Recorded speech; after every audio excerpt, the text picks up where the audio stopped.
আরে বোমা, চাটা নিয়ে আসো। অনেক ঠান্ডা লাগছে। জলদি করে চাটা নিয়ে আসো। কেন উঠে আসতে পারছো না? চা হয়ে গেছে, এইদিকে আসো আর নিজের চাটা নিয়ে যাও। একটুকু কি উঠতেও পারছো না? জলদি আসো। আরে বৌমা, আমি যদি উঠতে পারতি তো তোকে কি বলতি?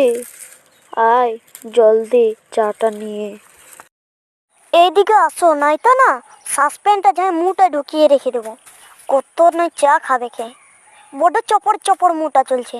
গ্যাস শেষ হয়ে গেছে, পেনশনের টাকাটা উঠাও। গ্যাস ভরাতে হবে, নয়তো খাবার দাবার কোনো নেই। চলে যাও এথা থেকে। আরে বৌমা, এখান থেকে আমি কোথা যাব?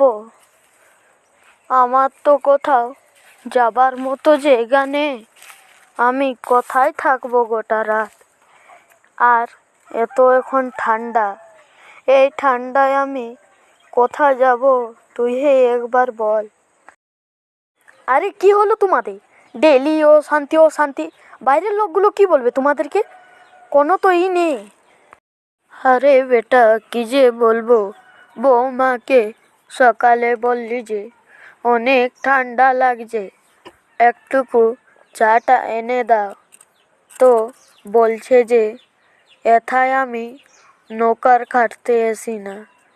তুই বল, কি বলি এবারে? হুম হুম, বড্ড তো বলে দিলে। আমি জনগুলো বললে আর তুমি জনগুলো বললে, ওইগুলো তো একবার বলো। কেন মুখ বন্ধ হয়ে গেল নাকি? হ্যাঁ, আরে বুড়ি, তোর জন্য যত সব হয়। তুই চলে যা এথা থেকে।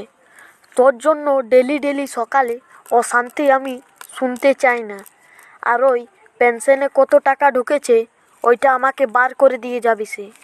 আর তুই না যদি আজ সন্ধ্যা তক বার হোস তো তোকে আমি ঘাড় ধাক্কা দিয়ে বের করে দেবো ঘর থেকে। একদমই না আর আসতে পারবি না যেতে পারবি সে।